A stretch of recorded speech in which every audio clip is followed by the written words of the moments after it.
I never thought I'd find myself in a situation like this, but here I am trying to make sense of what happened. My name's Jake, and I was married to Emily for about 3 years.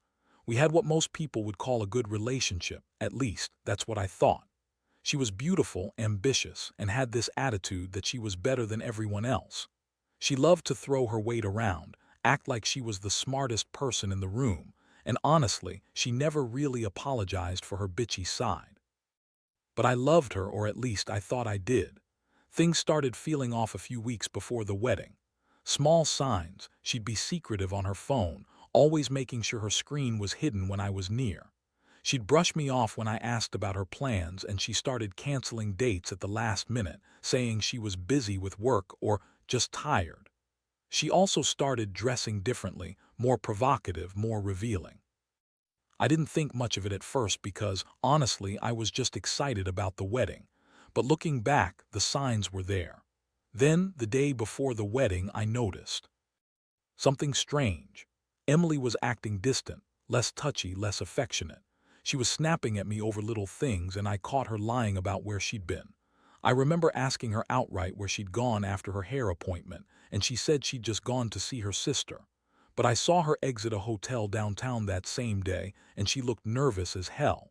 I didn't say anything at the time, just filed it away as stress. Maybe she was just anxious about the wedding, I thought. But that wasn't even the worst part. That night I decided to go through her phone. I know, bad move, but I was fed up with the lies. I just wanted to see if she was hiding something. I figured I'd find some innocuous messages, maybe some flirtatious banter with her friends. Instead, I found something else entirely. She had a series of texts from a number I didn't recognize, and the messages were pretty explicit. They were talking about sex, naked photos, and how much she loved her secret. I was stunned. I stared at the screen, my stomach twisting into knots. These weren't just casual messages, they were downright dirty. And then I saw the name Nick. Nick was the best man, the guy I trusted most. The guy I stood next to at our wedding planning meetings. How could he do this? How could she? I didn't sleep that night. Instead, I kept staring at the messages, trying to process what I'd seen. It felt like a punch to the gut. I kept asking myself, how long has this been going on? Did I mean anything to her at all? I couldn't even get angry yet, just numb. I also found her hotel key in her purse the next morning, right before the wedding. I don't know why I didn't throw it away or confront her then, but I just kept it, tucked away in my pocket as a sick reminder of her betrayal. That morning I wanted to confront her, but I was terrified of what I'd find. I kept thinking about how she'd lied to me for weeks, maybe months. How she said it was just a joke when I brought up her strange behavior. I remember her bitchy attitude when I'd ask her questions. She'd roll her eyes or snap at me, acting like I was the idiot for even doubting her. She always thought she was smarter, better, like she could get away with anything. So I waited. I waited until I saw her in her dress, ready to walk down the aisle. I had the hotel key in my hand, trembling. I didn't want to ruin everything, but I knew I couldn't lie to myself anymore. This was bigger than a mistake. It was betrayal on a level I never thought I'd face. And as she looked at me with that fake smile, I realized I had a choice. Ignore everything and go through with the wedding, or finally face the truth and do something about it. That's when I made my decision. I told her I needed to talk, and I pulled her aside. I told her about the hotel key I found, about the messages, about Nick. She tried to deny everything, calling it a joke, a misunderstanding, or that I was crazy for even bringing it up. She said I was overreacting, that I was just jealous or insecure. She looked me dead in the eyes and said, "It's nothing, Jake, just a stupid joke. You're blowing things out of proportion." But I knew better. I knew what I saw was real. And deep down, I started feeling the anger boiling up inside me. I couldn't believe she'd do this, cheat on me with my best man, then lie to my face about it. I wondered how I'd ever trusted her, how I'd believed she loved me. And I realized that, no matter what she said next, everything had changed. After she told me it was just a joke, I could see the contempt in her eyes, like she thought I was some naive idiot for even doubting her. Honestly, at that point, I didn't care what excuse she threw at me. I was boiling inside, feeling a mixture of rage, hurt, and betrayal. I kept staring at her, trying to find the words to respond, but all I could do was stand there, trembling. She kept smirking, like she was enjoying the power she had over me in that moment. I knew I had to get out of there before I lost my mind or did something I'd regret.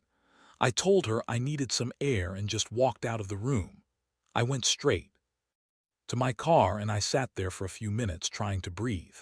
My mind kept racing. How could she do this? How could she lie so easily? And more importantly, how could I have been so blind? The worst part was the feeling of numbness that started to creep in. I was furious but also deeply hurt. I kept thinking about the times we shared, how I genuinely believed we were building something real, something worth fighting for. And now I saw that it was all a lie. She didn't love me. She loved the thrill, the attention, maybe even the power she got from cheating.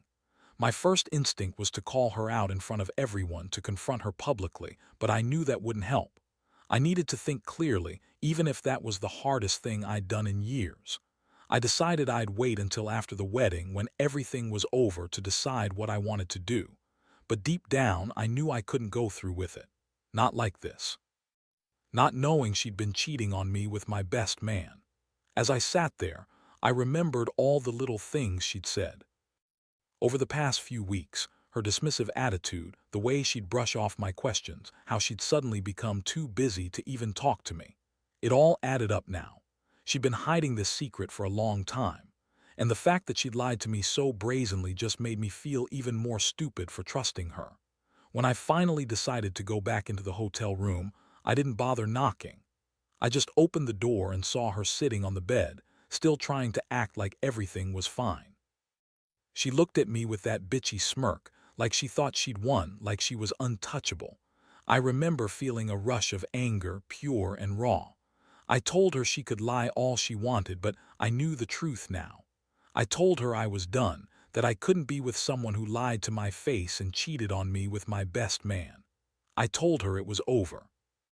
Her face twisted into this annoyed, dismissive sneer, and she started arguing, saying I was overreacting, that I was just jealous, that she didn't do anything wrong. She called me paranoid and possessive, and told me I was blowing things out of proportion. But I could see the shit-eating grin she was flashing me, like she thought she was the clever one. I felt sick. How could she be so callous? How could she pretend everything was okay? I wanted to scream at her, to shake her and make her realize what she'd done. But I also knew I had to keep my cool, at least for now. I told her that I'd found enough evidence to know everything I needed. That I wasn't going to marry someone who thought cheating and lying were funny jokes. She rolled her eyes and said I was being dramatic, that I was ruining everything for her. But honestly, I didn't care. I was done. I told her she was free to do whatever she wanted, but I was not going to be part of it anymore. As I packed a bag to leave, she kept yelling at me, calling me nuts and possessive, saying I was just insecure. But I didn't listen. I just walked out of that hotel, my mind reeling. It was like my whole world was crashing down around me, and I realized I'd been living in a lie. The worst part, I still couldn't believe that the guy I trusted, the guy I thought was my best friend, had done this to me. I kept asking myself what I had done wrong, why I wasn't enough. But then I remembered something she said once in one of her bitchy moods. "You're so stupid to think I actually loved you. I only stayed because I wanted things easy. But now, I'm done pretending." That's when I knew I'd never see her the same way again. And honestly, it's been a fucking roller coaster ever since. After I left the hotel that morning, I felt like I was walking through a fog. My head was pounding, my stomach was in knots, and all I could think about was how everything had fallen apart so fast. I had planned this perfect wedding, envisioned a future with Emily, someone I thought truly loved me. Turns out, she was just pretending, and all those years of trust meant nothing to her. The betrayal cut deep, but what hurt even more was the realization that I'd been blind to the signs all along. I drove home in silence, replaying everything in my mind, every smile, every moment I thought was genuine. Was it all just a lie? I couldn't believe I'd been so naive. When I got back to my place, I just sat there on the couch, staring at the wall, trying to process what I'd discovered. It was one of those moments where everything that seemed real suddenly felt hollow. I felt betrayed, humiliated, and furious. But at the same time, I knew this wasn't the end. I had to do something, even if I didn't know what just yet. Over the next few days, I started gathering my thoughts, trying to figure out my next move. I couldn't stay in the house with her after everything, so I stayed with my brother for a while. He was the only one I trusted enough to talk to about all this mess. I told him everything, about the hotel key, the messages, her denial, her bitchy attitude. He was furious for me, but he also warned me to be careful. Emily was manipulative, he said, and she'd probably try to spin everything around to make me look like the bad guy. The more I thought about her reaction, the angrier I got. She kept calling me paranoid, crazy, and accusatory, trying to turn it around so I was the one at fault. She even had the nerve to text me a few times, claiming she was innocent and that I was overreacting. I didn't reply. What was the point? I knew she was testing me, trying to see if I'd cave, but I wasn't going to give her that satisfaction. Meanwhile, I started noticing her trying to contact Nick. She'd send him messages, ask about how to cover her tracks, or try to smooth things over. That arrogant, bitchy attitude she had, like she could do whatever she wanted and get away with it. I saw her trying to manipulate her friends, too, making it seem like I was the crazy one for suspecting her. But I didn't care anymore. I'd seen enough to know that she was a liar, a cheater, and a manipulator. I also began to realize something about myself, how much I had sacrificed for her, how I'd ignored my own feelings just to keep the peace. I was the one who always tried to fix things, to make her happy, even when she was bitchy and dismissive.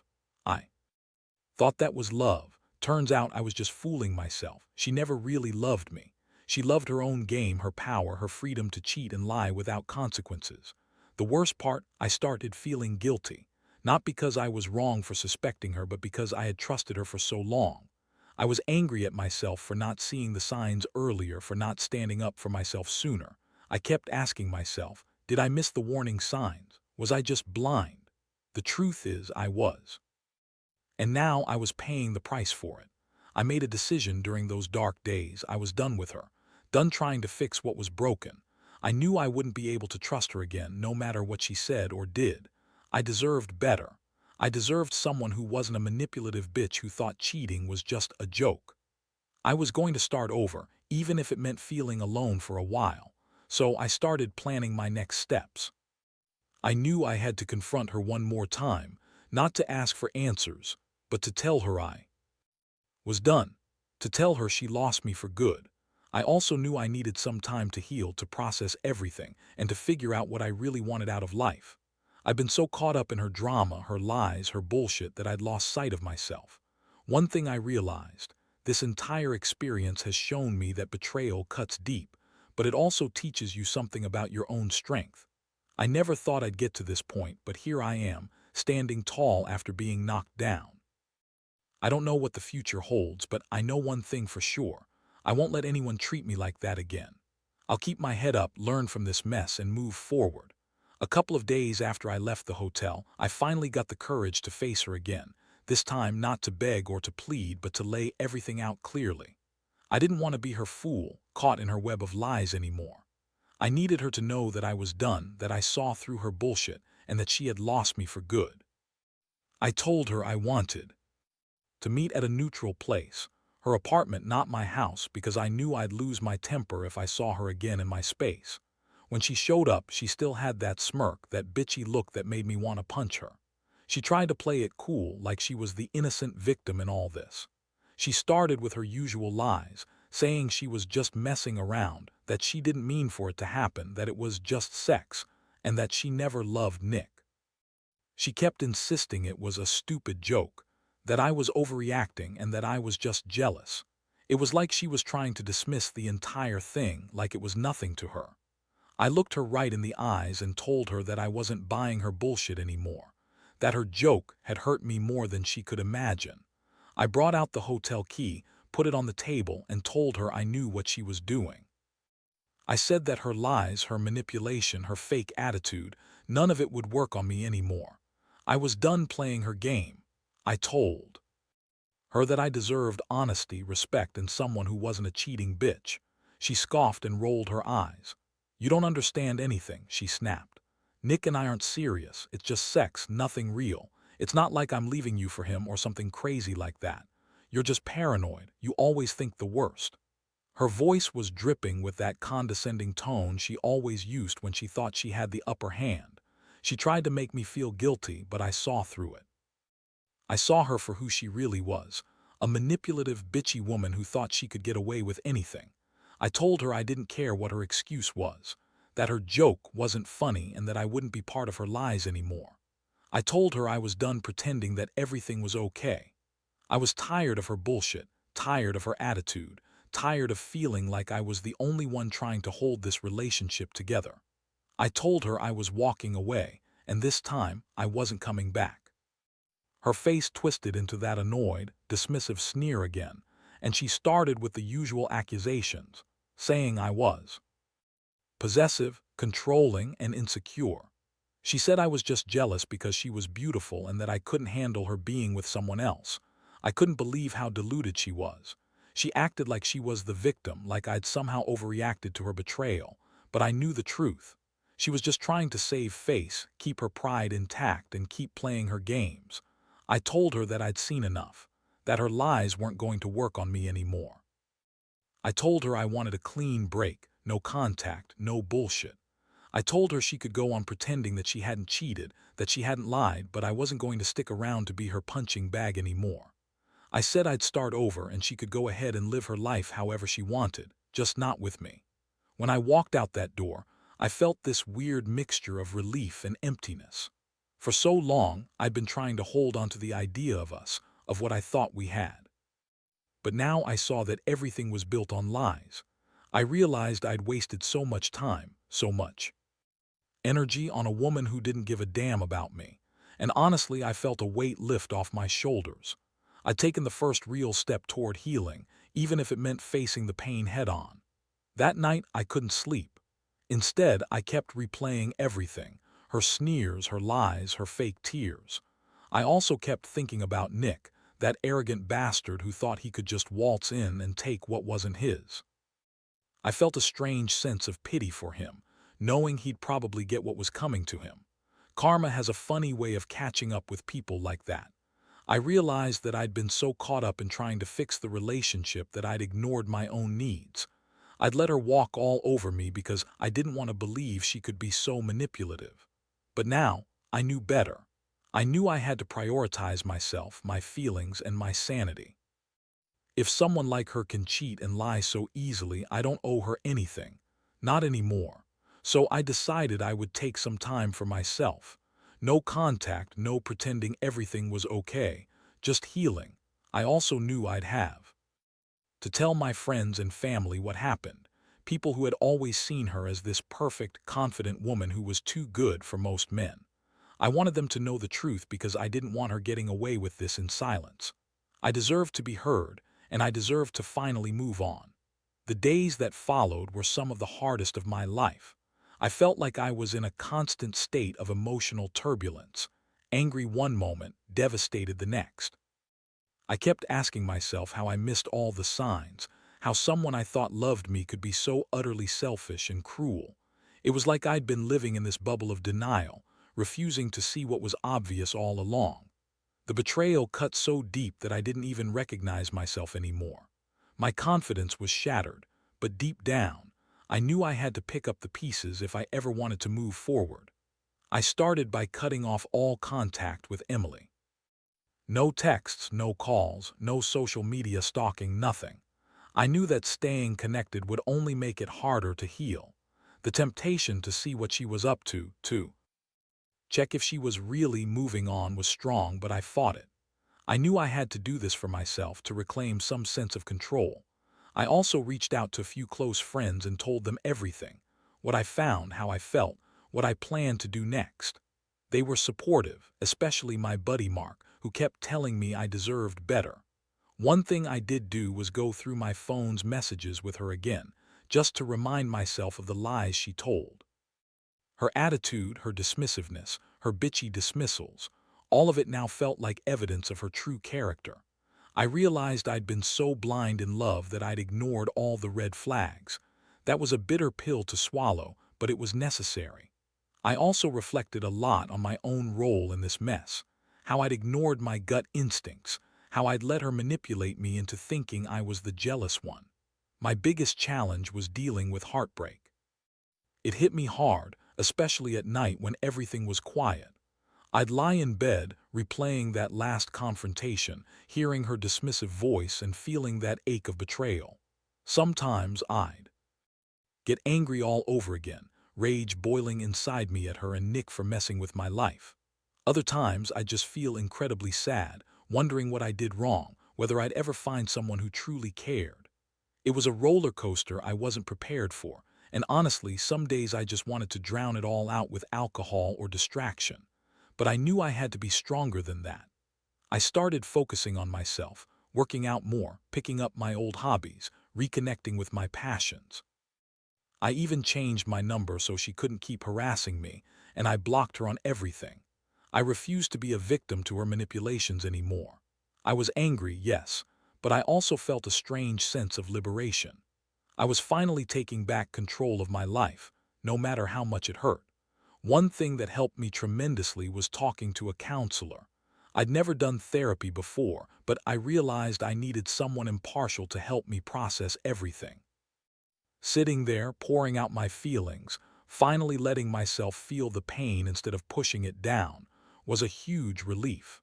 The counselor helped me understand that I was alone, that feeling betrayed and broken was normal, and that I'd come out of this stronger if I was willing to face the pain. I also took some time to analyze what I really wanted from now on. I realized that I'd been so focused on making the relationship work that I lost sight of my own happiness. Now, I was determined to rebuild my life without someone who didn't value me. I knew I'd eventually want to date again, but I'd do it differently. I'd be more cautious, more aware of red flags, and most importantly, I'd never ignore my instincts again. Looking back, I see this whole experience as a brutal but necessary lesson. I learned that love isn't just about trusting someone blindly, it's about mutual respect and honesty. If someone cheats and lies without remorse, they don't deserve your love or your trust. I also learned a lot about my own resilience. I might be hurt now, but I'm not broken. I will heal and I will move on. That's what I want to tell anyone out there who's going through something similar. Don't stay in a toxic situation out of fear or hope. Cut the cord, even if it hurts, because in the end, the pain you feel now will be nothing compared to what you'll feel if you stay and let it destroy you. Stay strong, stay true to yourself, and know that someday you'll find happiness again, better, healthier, and more genuine than ever. Months passed, and slowly the fog inside me started beginning to lift. I won't lie, it was a brutal process, and there were days I just wanted to crawl under the covers and hide from everything.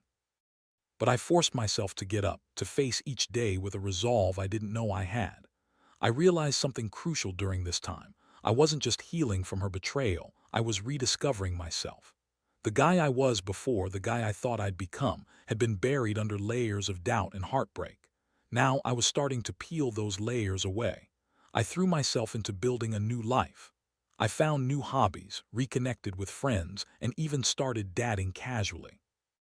It wasn't about rushing into something new, but about reminding myself that I was worth more than her lies.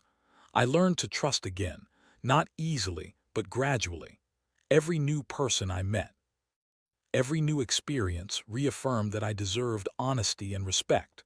No more bullshit, no more manipulative games. Looking back, I see how much I grew from this nightmare. I became more aware of my boundaries, more confident in saying no to things that didn't feel right. I stopped blaming myself for her betrayal because I realized that her actions spoke to her character, not mine. I also made peace with the fact that I would never understand why she did it, why she chose to cheat, lie, and be so heartless. That confusion still lingers, but I've come to accept that some questions don't have answers. Honestly, I feel stronger now. The pain still lingers, but it's no longer an open wound. It's a scar, a reminder of what I've been through and how I survived. I think that's the real lesson here. Betrayal can devastate you, but it doesn't define you. You get to choose what comes next. For me, that was deciding to rebuild my life and to never let someone treat me like that again. I learned to put myself first, to trust my gut, and to walk away when something isn't right. My advice to anyone reading this who's going through a similar situation is simple. Don't ignore the red flags. Don't justify her lies or dismiss your feelings because you're afraid of being alone. Because the truth is, being alone is better than being with someone who damages your soul. Take your time to heal, to reflect, and to rediscover what makes you happy. Most importantly, never compromise your worth for anyone, because you're more than enough just the way you are. Today, I stand here knowing I've come out the other side. I may have been broken for a while, but I'm rebuilding stronger than ever. I trust that someday, I'll be with someone who truly values me, who's honest and kind, and who won't make me question everything I thought I knew about love. That's what I deserve, and that's what I'll find. And in the end, I know this experience has made me better, more cautious, more resilient, and more aware of my own strength.